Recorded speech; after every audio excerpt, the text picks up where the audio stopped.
উল্টা তাসির হয়, ভালো তো হয় না, বরং উল্টা হয়। কেন হয় এ ব্যাপারে রাসূল আকরাম সাল্লাল্লাহু আলাইহি ওয়াসাল্লামের হাদিস থেকে আমি আপনাদের সামনে একটা হাদিসে কারিমা তেলাওয়াত করেছি। আল্লাহ তাআলার পবিত্র শাহী কালাম থেকে আপনাদের সামনে একটা আয়াতে কারিমা তেলাওয়াত করেছি। রব্বুল আলামিন যদি তৌফিক দান করেন, কোরআন এবং হাদিসের আলোকে কিছু কথা বলার ইচ্ছা পোষণ করেছি। ওমা তৌফিকি ইল্লা বিল্লাহ।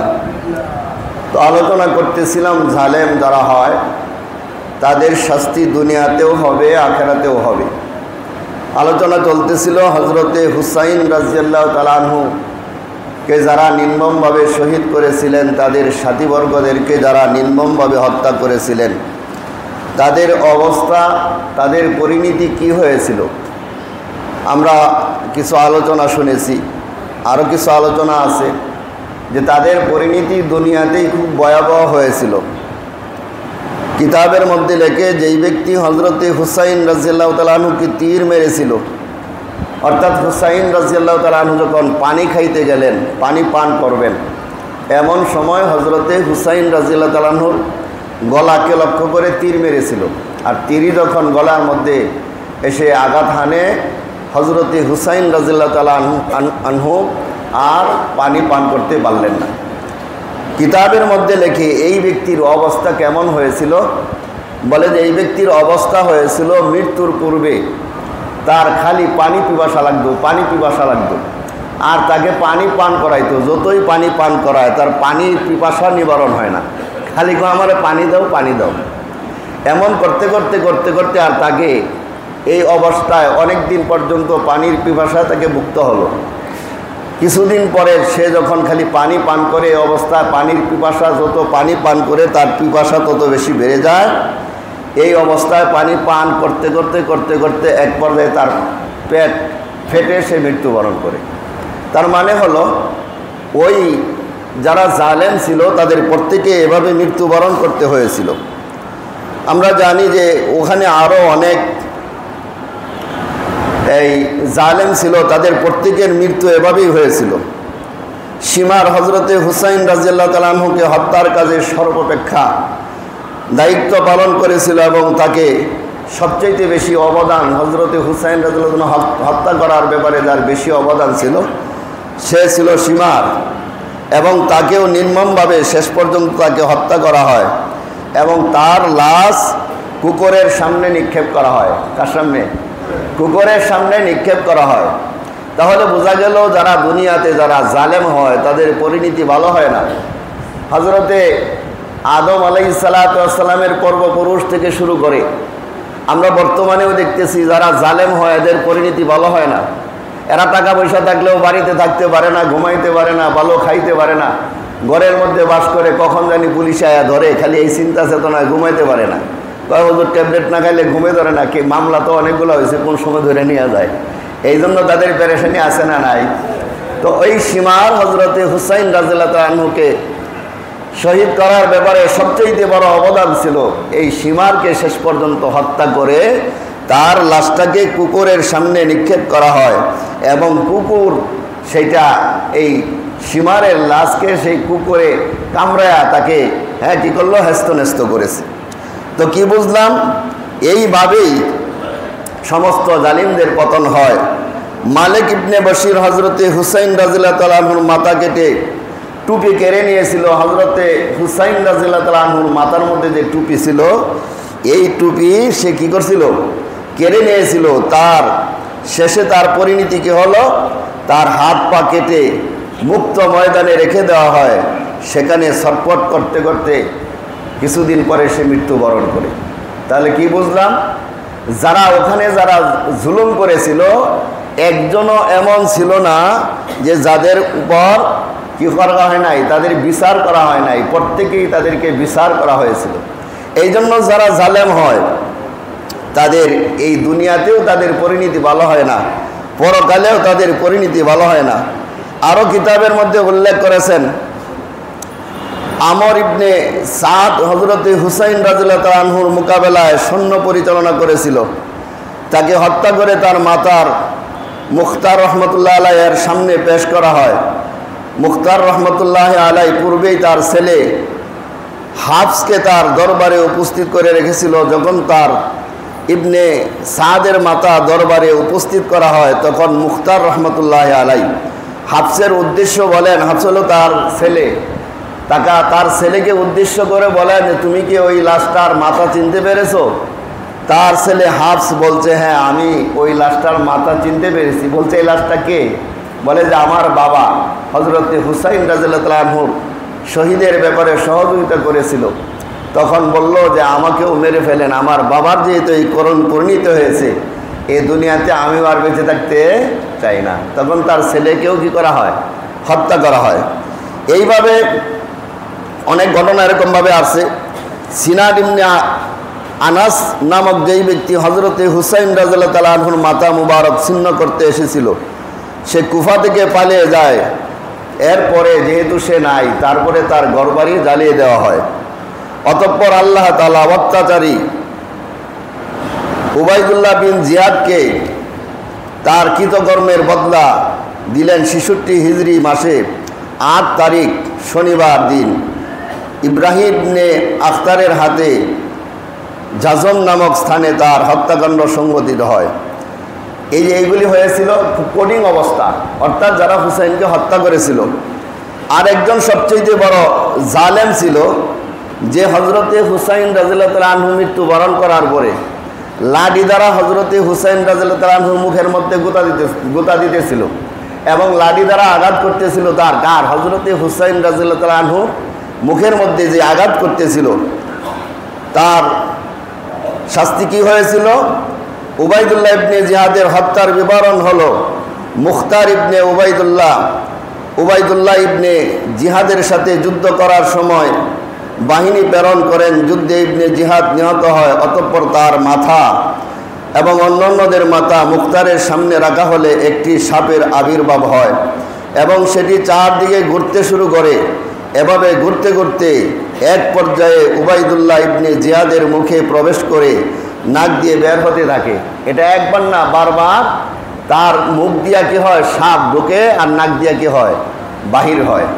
এটা থেকে মূল ঘটনা যেটা বোঝাতে যাচ্ছে আপনাদেরকে, সেটা হলো যারা জালেম হয় তাদের বিচার আল্লাহ পাক দুনিয়াতেই করেন এবং আখেরাতেও তো হবেই। বিশেষ করে যারা আলেমদের উপর নির্যাতন করে বিভিন্নভাবে, যারা আলেমদেরকে বেইজ্জতি করে, যারা আলেমদেরকে বিভিন্নভাবে আঘাত করে, বিভিন্নভাবে অনেক সময় দেখা যায়, আমরা দেখেছি সুদের বয়ান করছে ইমাম সাহেব, পরের দিন লাশ হয়ে রয়েছে। বয়ান করছে পরের দিন ইমাম সাহেব অবস্থা খুব খারাপ হয়েছে। তো ভালো বয়ান করছে কোরআন হাদিস দ্বারা, এখন তার উপর বয়ান করছে, পরের দিন তার ইমামের চাকরি নাই। এরকম ঘটনা আছে না নাই? তো এই সমস্ত জালেমদের ব্যাপারে শিক্ষা নেওয়া হলো, যারাই দুনিয়ার মধ্যে জুলুম করবে তাদের পরিণতি দুনিয়াতে ভালো হবে না, আখেরাতেও তাদের পরিণতি ভালো হবে না। এ ব্যাপারে আমি আপনাদের সামনে কিছু আয়াতে কারিমা তেলাওয়াত করেছি। আর এই যে জালেম, এই জালেম কারা হয়? কালামে পাকের ভাষায় আল্লাহ তাআলা বলেন, কাযালিকা ইয়াতবাউল্লাহু আলা কুল্লি কলবিন মুতাকাব্বিরিন জাব্বার। আল্লাহ তাআলা বলেন, ওই জালেমের গোষ্ঠী যারা হয় তাদের মধ্যে একটা গুণ থাকে, খারাপ গুণ। কি গুণ? খারাপ গুণ। মানুষের দুইটা গুণ থাকে, একটা ভালো গুণ, আরেকটা হলো খারাপ গুণ। কয় যারা জালেম হয় তাদের মধ্যে একটা খারাপ গুণ থাকে। কয় খারাপ গুণটা হলো তাদের মধ্যে অহংকার কাজ করে। তাহলে কি বুঝলাম? জালেম কারা হয়? যাদের মধ্যে অহংকার থাকে, মুতাকাব্বির থাকে। অহংকারী ব্যক্তি যে হয় সেই জালেম হয়, আর জালেম যেই হয় ওই ব্যক্তিটা কি হয়? অহংকারী হয়। এই জন্য অহংকার হলো সবচাইতে পতনের মূল হলো অহংকার। যার মধ্যে অহংকার থাকবে সে কোরআন হাদিসের আলোচনা সে শুনবে না, সে মানবে না। তার অহংকারের কারণে সে দূরীভূত হয়ে যাবে। ওয়াজ নসিহত থেকে সে দূরে থাকবে, কোরআন হাদিস থেকে দূরে থাকবে। এই জন্য অহংকার যদি কারো অন্তরের মধ্যে ঢুকে সে কোনোদিন হেদায়েত প্রাপ্ত হবে না। শয়তানের মধ্যে অহংকার ঢুকছিল।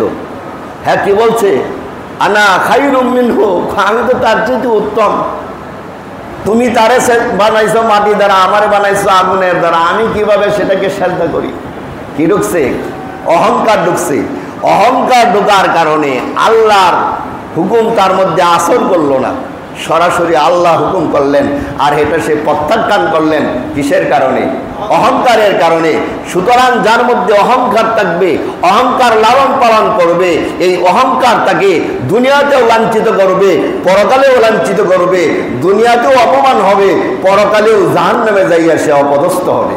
এই জন্য অহংকার থেকে আমাদেরকে বেঁচে থাকা লাগবে। আল্লাহ তাআলা বলেন, কাযালিকা ইয়াতবাউল্লাহু আলা কুল্লি কলবিন মুতাকাব্বিরিন জাব্বার। আল্লাহ বলেন, এভাবে আল্লাহ প্রত্যেক অহংকারী স্বৈরাচারী ব্যক্তির হৃদয়ের উপরে মোহর মেরে দেন। তাদের ওয়াজ নসিহত তাদের কাজে লাগে না। কি করে? আল্লাহ এটাই, যারা অহংকার করে আমি তাদের অন্তরের মধ্যে মোহর মেরে দেই, সিল মেরে দেই। এমন একটা সিল মেরে দেই যেই সিলের কারণে তার সামনে কোরআন হাদিস দ্বারা বয়ান করবে, কাজ হবে না, বরং বয়ানের পরে ইমাম সাহেবের চাকরি শেষ, বয়ানের পরে ইমাম সাহেব লাশ হয়ে যায়। কয় কারণটা কি? কয় যতই বয়ান করবে এই বয়ান তার অন্তরে আসর করবে না। তার কারণ হলো আল্লাহ তাআলা তার অন্তরের মধ্যে মোহর মেরে দেওয়ার কারণে ওয়াজ নসিহত তার কাজে লাগবে না। আমরা বলি যে হুজুর এত বয়ান হয়, কিন্তু আমরা তো যেই সেই দেখি। যারা বয়ান শুনে না, যারা মুতাকাব্বির হয়, অহংকারী হয়, এত বয়ান করা হয়, তাদের অহংকার তো দূরীভূত হয় না। হইবে কেমনে? তাদের অন্তরে তো আল্লাহ মোহর মেরে দিছে, এই জন্য বয়ান তাদের অন্তরের মধ্যে ঢুকে না। কথা বুঝে আসছে না? আল্লাহ তাআলা বলেন, ওয়া ক্বালা মূসা ইন্নী উযতু বিরাব্বি ওয়া রাব্বুকুম মিন কুল্লি মুতাকাব্বিরিন লা ইউমিনু বিয়াউমিল হিসাব। হযরত মূসা আলাইহিস সালাতু ওয়াস সালামের কথা আল্লাহ পাক কোরআনে কারীমের মধ্যে ঘোষণা করে দিলেন। ওয়া ক্বালা মূসা, মূসা আলাইহিস সালাতু ওয়াস সালাম বললেন। এর পূর্বে অনেক লম্বা ইতিহাস আছে, সেটা বলার সময় নেই। মূসা আলাইহিস সালাতু ওয়াস সালাম বললেন, যারা হিসাব দিবসে বিশ্বাস করে না সেসব অহংকারী ব্যক্তি থেকে আমি আমার রব এবং তোমাদের রবের আশ্রয় প্রার্থনা করেছি। হযরতে মূসা কি কয়? হযরতে মূসা কয়, যারা হিসাব দিবসের বিশ্বাস রাখে না, হযরতে মূসা বলেন সেসব অহংকারী ব্যক্তিকে নসিহত করে লাভ নাই। কারণ যারা আখিরাতকে বিশ্বাস করে না তাকে আপনি যত ওয়াজ নসিহত যত কিছু করবেন কাজে লাগবে না। এই জন্য হযরতে মূসা বলেন, এই সমস্ত অহংকারী বেঈমানদের সামনে আপনি যতই বয়ান করবেন, বয়ান কাজ হবে না যদি তার মধ্যে অহংকার থাকে। আর যদি অহংকার না থাকে তাহলে কোরআন তাকে রাস্তা দেখাবে, হাদিস তাকে রাস্তা দেখাবে। কোরআন এবং হাদিস তাকে খারাপ পথ থেকে, বেঈমানির থেকে ইমানদারে পরিণত করে জান্নাতের মেহমান বানিয়ে দিবে। কিন্তু যে সমস্ত বেঈমানদের অন্তরের মধ্যে কি আছে? অহংকার আছে। এই অহংকারী ব্যক্তির নসিহত, তার সামনে নসিহত, কোরআন হাদিসের নসিহত কোনো কাজে লাগবে না। এই জন্য হযরতে মূসা আলাইহিস সালাতু ওয়াস সালাম বলেন, আমি আমার রব এবং তোমাদের রবের আশ্রয় প্রার্থনা করছি, কারণ তোমাদেরকে বয়ান করলে আর কি হবে না? কাজ হবে না।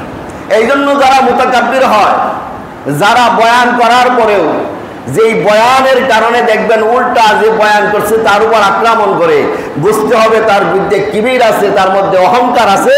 এই অহংকারের কারণে সে কোনোদিন কোরআন হাদিসের আলোচনা সে মানতে পারে না, মানে না, বরং উল্টা করে মনে করে যে আমারই মনে হুজুরে কইছে। না, এটা কোরআনে আল্লাহ পাক বলছে। কারে বলছে আল্লাহ পাক তো জানে। তোমার অবস্থা যদি এরকম হয়ে থাকে তাহলে তোমাকেই বলছে। এরপরে আল্লাহ তাআলা বলেন, ওয়ালা তুসাইর خدك للناس ولا تمشي في الأرض مرحا إن الله لا يحب كل مختال فخور। আল্লাহ তাআলা স্পষ্ট করে দিলেন, ওয়ালা তুসাইর খাদ্দাক লিন্নাস।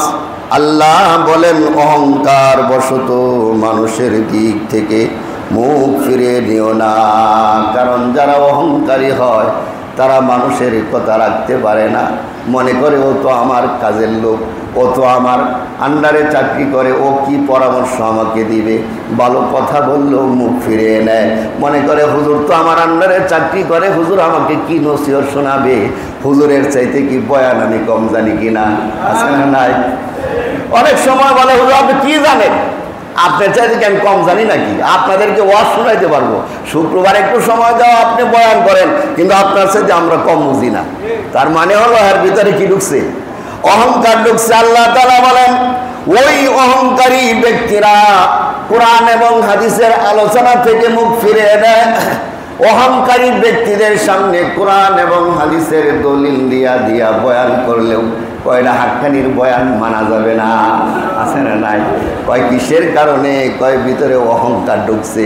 কোরআন হাদিসের দলিল দিয়া বয়ান করাও পরেও মানতে পারে না, এরাজ করে নেয়, মুখ ফিরে নেয়, অর্থাৎ সে আমল করতে রাজি না। আল্লাহ কয়ের ভিতরে অহংকার, অহংকারের কারণে কোরআন হাদিস বয়ান করলেও সে মানতে পারে না। এজন্য অনেক মুসল্লি দেখবেন এমন আছে, অনেক আলেমও এমন আছে, হাক্কানি দরবার সম্পর্কে কোরআন হাদিস দিয়া বয়ান করা হয়, এরপরেও হাক্কানির আমল সে করতে রাজি না, বরং হাক্কানির বিরুদ্ধে সমালোচনা করে। নাই কয় কিসের কারণে মানতে পারে না? আল্লাহ তাআলার কালাম অনুযায়ী যা বুঝতে পারলাম সেটা হলো তার ভিতরে অহংকার কাজ করেছে। অহংকারের কারণে সত্যকে সে সত্য মানিয়ে নিতে পারে না, মিথ্যাকে মিথ্যা মানতে পারে না, হালালকে হালাল মানতে পারে না, হারামকে হারাম মানতে পারে না। এই হাক্কানি হুজুরদের কাজই হলো হকের বয়ান করবে, হাক্কানি হুজুরদের কাজই হলো হালালের বয়ান করবে, হাক্কানি হুজুরদের কাজই হলো জিকির আজকারের বয়ান করবে, হাক্কানি হুজুরদের কাজই হলো তাকওয়ার বয়ান করবে। এগুলি আমাদের জানা আছে, মানার দরকার না। আছে না নাই?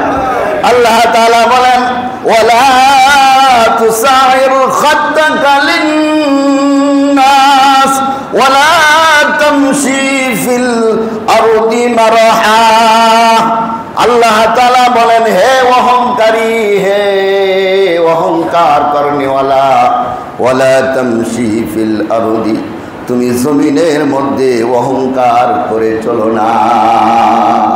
কেন চলো না? কোরআনের মধ্যে অনেক আয়াত আছে, কয় তুমি যে অহংকারী করো তোমার মধ্যে কি আছে? ফুটা না পানি দ্বারা তোমাকে সৃষ্টি করা হয়েছে, কি নিয়ে এত অহংকার করো? আবার দুনিয়াতে কিছুদিন গেলে, দুনিয়াতে জন্মগ্রহণ করলে নিজের খাবার খাইতে পারতে না, পায়খানা কইরা পায়খানার মধ্যে বৈশা থাকতা, পায়খানা হাতে লাগাইতা, কথাও বলতে পারতা না। এরপর আল্লাহ বলেন আমি তোমাকে বড় করলাম, এমন একটা সময় আবার চলে আসবে, সেদিনটাও তুমি তোমার নিজের পায়খানা পরিষ্কার করতে পারবে না। আছে না নাই? যারা বৃদ্ধ হয় তারা আবার শিশুকালের মতো হয়ে যায়, আবার নিজের কাজ নিজে করতে পারে না। আল্লাহ বলেন কেমনে তুমি অস্বীকার করো, কি নিয়ে তাকাব্বুরি করো, গৌরব করো? তোমার পূর্বের অবস্থা দেখো, এক ফোঁটা নাপাক পানি, এরপর তুমি দুনিয়াতে আসলা, এরপরে আসছেও তুমি অসহায় ছিলা, তুমি নিজে নিজে কিছু করতে পারতা না। বড় হওয়ার পরে কিছুদিন চলার পরে আবার তোমার এমন একটা সময় চলে আসলো, আবার তুমি শক্তিহীন হয়ে গেলা। আবার যখন মৃত্যুবরণ করবা, তোমাকে যখন গোসল দিবে, গোসল দেনেওয়ালা বাম পাশে কাজ করাবে, কথা বলার সুযোগ তোমার নাই, অহংকার করার গর্ব তোমার নাই। আসেনি? মৃত্যু হয়ে যাওয়ার পরে যিনি গোসল দেয়, যেইভাবে ইচ্ছায় ওভাবে কাজ করায়, যেভাবে ইচ্ছায় গোসল দেয়, তোমার অহংকারী কই চলে গেল?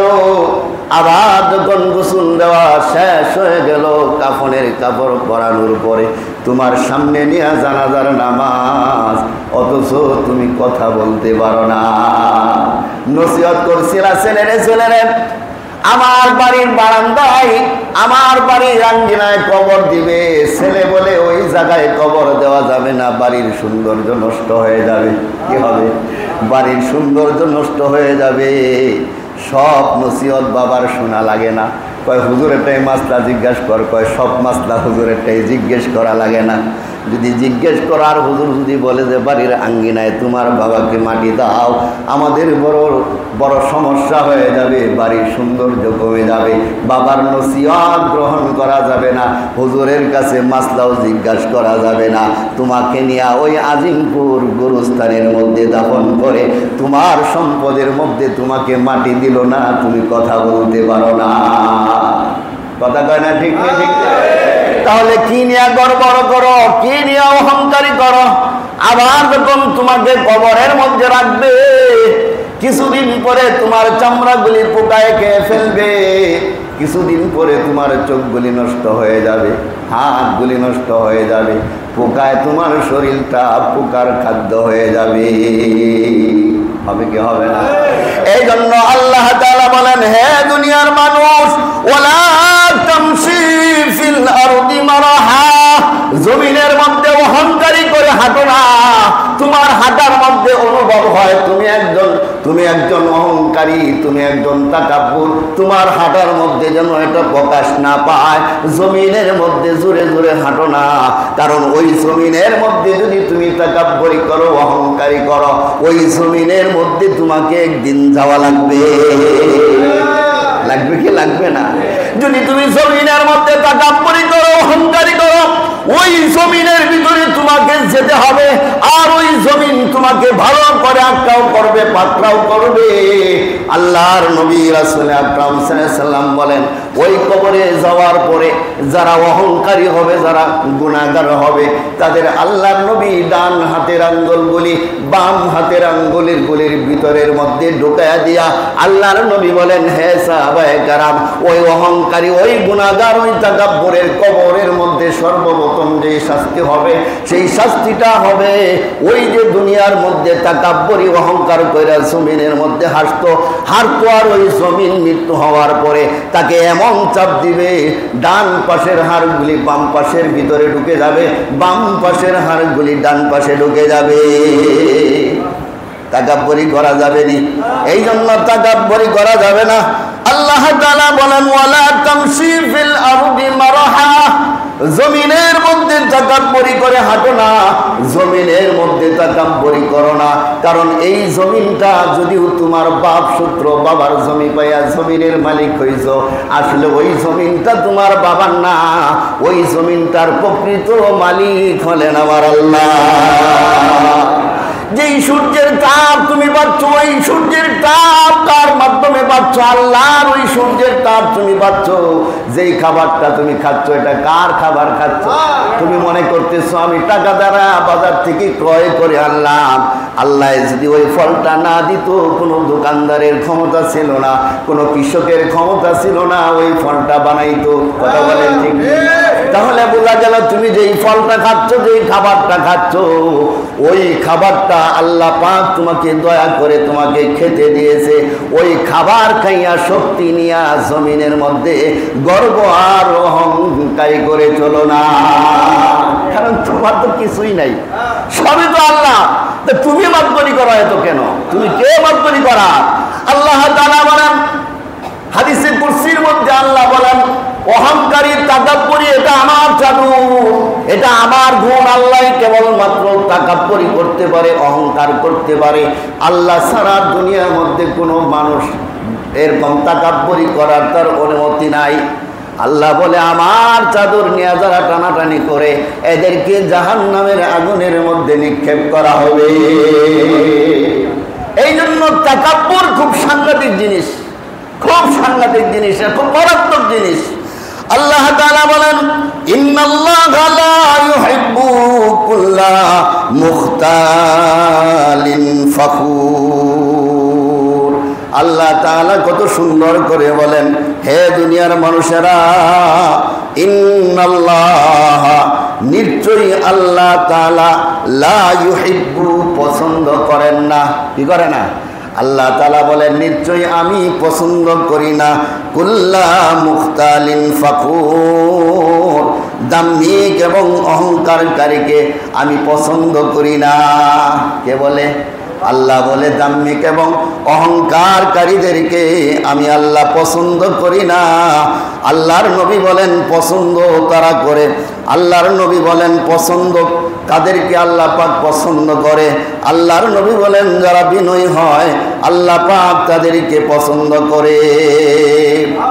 এরপর আল্লাহ তাআলা সূরা আরাফের 146 নম্বর আয়াতের মধ্যে লম্বা এক আয়াত এনেছেন। কার সম্পর্কে? তাকাব্বুর যারা করে, যারা অহংকারী হয় তাদের ব্যাপারে। আল্লাহ তাআলা বলেন সাসরিফু আন আয়াতি আল্লাযীনা ইউকাব্বিরুনা ফিল আরদি বিগাইরিল হাক্কি ওয়া ইয়ারাউ কুল্লা আয়াতিন লা ইউমিনু বিহা ওয়া ইয়ারাউ সাবিলার রুশদি লা ইয়াত্তাখিযুহু সাবিলা। কত সুন্দর করে আল্লাহ পাক বলেন, নিশ্চয় আমি আমার আয়াত সমূহ থেকে তাদের বিমুখ করে দেব, আর আয়াত সমূহ থেকে তাদের বিমুখ করে দেব যারা পৃথিবীতে অন্যায়ভাবে অহংকার করে বেড়ায়। কি করে? আল্লাহ কি কইছে বুঝছেননি?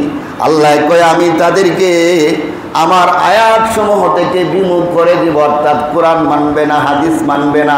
কয় কিসের কারণে? কয় যারা পৃথিবীতে অন্যায়ভাবে অহংকার করে বেড়ায়। এনে একটা মারাত্মক কথা। অন্যায়ভাবে আপনার শাসন করার অধিকার আছে, আপনি শাসন করবেন, এটার নাম কিন্তু অহংকার না। অন্যায়ভাবে যার উপর আপনার শাসন করার, মারাত্মকভাবে শাসন করার অধিকার আপনার নাই, আপনাকে দেয় নাই, কিন্তু আপনি জোর করে তার উপর অধিকার খাটাইলেন, এটা হলো তাকাব্বুর, এটা হলো জালেম। আর যাকে আপনার কথা বলার অধিকার দেওয়া হয়েছে, আপনি একজনের আন্ডারে চাকরি করেন, আপনার মালিক আপনাকে কাজকর্মের ব্যাপারে বলতেই পারে, এটা অন্যায় না, এটা অন্যায়, এটা অন্যায় না, বরং এটা তার কাজ আদায় করার জন্য বলবে। অন্যায় হলো যেটা তার উপর অধিকার নাই কিন্তু অন্যের কাজ চর্চা করে আর অন্যের উপর যারা জুলুম করে তাদের ব্যাপারে কথা বলা হয়েছে। আল্লাহ তাআলা বলেন যারা পৃথিবীতে অন্যায়ভাবে অহংকার করে বেড়ায়, এরা যদি সকল নিদর্শন দেখে তবু সেগুলির প্রতি ঈমান আনবে না। যে কথাটা একটু আগে বলছিলাম, কি আনবে না? ঈমান আনবে না, বিশ্বাস করবে না, আমল করবে না। তাই কেন? ওই তাকাব্বুরি করার কারণে তারা সত্যটাকে সত্য জানবে না। এই জন্য আল্লাহ বলেন ওয়া ইয়ারাউ কুল্লা আয়াতিন লা ইউমিনু বিহা, যদিও এরা সত্যকে দেখে সত্য জানে তারপরেও এরা ঈমান আনবে না। ওয়া ইয়ারাউ সাবিলার রুশদি লা ইয়াত্তাখিযুহু সাবিলা। আল্লাহ তাআলা বলেন তবু সেগুলির প্রতি ঈমান আনবে না। আর যদি হেদায়েতের পথ দেখে তবু তাকে ওই হেদায়েতের পথ সে গ্রহণ করবে না। ঠিক না? অনেক মানুষ আছে না, এদের সামনে কোরআন হাদিস দ্বারা সব কিছু প্রমাণ করা হয়, এরপরে বাপ আছে আবার ফিল লাগেনি। কিছু লোক আছে না? না, তো কোরআন হাদিস দ্বারা প্রমাণ করার পরেও কয়া বাপ আছে আবার ফিল লাগেনি। তো তোমার যে বাপ আছে আমরা মানি, বাপ মুরব্বি, ঠিক আছে, তো তোমার বাবে যেটা কয় সেটা তো তুমি করো না। তোমার বাবে কয় নামাজ পড়ো, তুমি পড়ো না। তোমার বাবে কয় হারাম খাস না, হ্যাঁ মদ গাঞ্জা খায় টাল হয়ে থাকে, তাহলে তোমার বাবাকে মানলা কই? মানছে বাবারে। এই জন্য আল্লাহর ওলিদের কাছে যাওয়া লাগবে। আল্লাহর ওলিদের কাছে গেলে কি হয়? কয় মনের মধ্যে তাকাব্বুর আছে, তাকাব্বুর দূরীভূত হয়, অন্তরটা পরিষ্কার হয়। অন্তর যখন পরিষ্কার হয়, কোরআন হাদিসের আলোকে তার আলোচনা তার অন্তরের মধ্যে প্রবেশ করে, কোরআন এবং হাদিসের আলো যখন তার অন্তরের মধ্যে প্রবেশ করে, ওই লোকটা আল্লাহওয়ালা হয়, ওই লোকটা জিকির করনেওয়ালা হয়, ওই লোকটা হালাল খানেওয়ালা হয়, ওই লোকটা তাকওয়াওয়ালা হয়। তাহলে কি বুঝলাম? আল্লাহর ওলিদের কাছে যাওয়ার দরকার আছে না নাই? আপনি দেখবেন যারা আল্লাহর সঠিক আল্লাহর ওলিদের কাছে যায়, পালক পীরদের কাছে যায়, এদের আমল আর যারা আল্লাহর ওলিদের কাছে যায় না, এদের আমলের মধ্যে পার্থক্য আছে না? না, নামাজ পড়ে, কিন্তু নামাজের মধ্যে পার্থক্য হয়। নামাজ পড়ে যারা আল্লাহর ওলির দরবারে যায় এদের নামাজ, আর যারা আল্লাহর ওলিদের দরবারে যায় না এদের নামাজ। যারা আল্লাহর ওলিদের দরবারে যায় এদের জিকির, আর যারা আল্লাহর ওলিদের দরবারে যায় না এদের জিকির। যারা আল্লাহর ওলিদের দরবারে যায় এদের চলাফেরা। যারা কোনো আলেম, যাদের কোনো পীর নাই, যাদের কোনো মুরব্বী নাই, এদের চলাফেরার মধ্যে পার্থক্য আছে না? না আছে না? আছে। এই জন্য যারা আল্লাহর ওলির কাছে যায় না, মানুষগুলি এমন জালেম হয় কেমনে? মানুষগুলি এত জালেম হয় কেমনে? পাথর মাইরা মানুষ মারে কেমনে? আপনার বাবার সামনে, স্বামীর সামনে উলঙ্গ করে, স্ত্রীকে দর্শন করে কেমনে? এদের কোনো মুরব্বী নাই, এদের অন্তরটা পাথর হয়ে গেছে। এরা সত্যকে সত্য মেনে নিতে পারে না, হারামকে হারাম মানতে পারে না, হালালকে হালাল মানতে পারে না। এদের অন্তরের মধ্যে আল্লাহ পাক মোহর মেরে দিছে। এই জন্য এরা ভালো কাজ, ভালো কিছু জানার পরেও আমল করতে পারে না। এই জন্য যদি আল্লাহর ওলিদের কাছে যায় তাহলে আল্লাহর ওলিদের কাছে যাওয়ার কারণে তার অন্তরটা পরিষ্কার হয়, কোরআন এবং হাদিস তার অন্তরের মধ্যে আসর করে। এই জন্য প্রত্যেকটা মানুষের উচিত হলো ভালো একজন আল্লাহর ওলির কাছে যাইবেন। কোন আল্লাহর ওলির কাছে যাইবেন? কোন আল্লাহর ওলির কাছে যাইবেন? দুনিয়াতে পীরের অভাব নাই। আল্লাহ তাআলা কোরআনে কারিমের মধ্যে ইরশাদ করেছেন তোমরা তাদের কাছে যাইবা যারা যেই পীরের কাছে গেলে তোমাদের কাছে কোনো উজরত চায় না, বিনিময় চায় না, বরং ওই পীর তোমাদেরকে আল্লাহওয়ালা বানাইতে চায়, আল্লাহর রাস্তায় উঠে দিতে চায়, আমল করেওয়ালা করতে চায়, আমলওয়ালা বানাইতে চায়, বেনামাজি মানুষটাকে নামাজি বানাইতে চায়, সুদখোর হারামখোর মানুষগুলোকে হালালখোর বানাইতে চায়। তারা কোনো উজরত চায় না, বিনিময় চায় না, হাদিয়াও চায় না। কথা বলেন ঠিক? এই জন্য আল্লাহ তাআলা বলেন ওয়াইয়ারাও সাবিলার রুসদি লা ইয়াত্তাখিযুহু সাবিলা। আল্লাহ কয় তাদের সামনে সঠিক কথা বলার পরেও, ভালো রাস্তা পাওয়ার পরেও, সঠিক পীর দেখানোর পরেও, সঠিক আমল দেখানোর পরেও তারা আমল করতে রাজি না। তার কারণ হলো তার অন্তরের মধ্যে অহংকার। এই অহংকারের কারণে সঠিককে সঠিক মেনে নিতে পারে না। কথা বলেন ঠিক কি ঠিক? কোথা থেকে বললাম? সূরা নিসার, সূরা আরাফের 146 আয়াত থেকে বললাম। এটা যারা সম্ভব হয়, যাদের ঘরে কোরআনের তাফসির আছে বা মোবাইল থেকে তাফসিরের কিতাব নামায় আপনি এই আয়াতটার তাফসির কইরা দেখেন। ওয়াইয়ারাউ সাবিলাল গায়ব ইয়াত্তাখিযুহু সাবিলা। আল্লাহ তাআলা বলেন এদের কাজ হলো উল্টা। কয় উল্টা কি? কত বলে?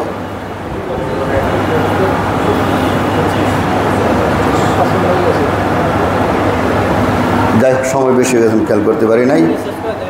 এরপরে ইনশাল্লাহ আয়াতে তেলা বয়ান পরে শুক্রবার করা হবে ইনশাল্লাহ, আল্লাহ যদি তৌফিক দান করেন। ও আখিরু দাওয়ানা আলহামদুলিল্লাহি রাব্বিল আলামিন। যারা সুন্নাত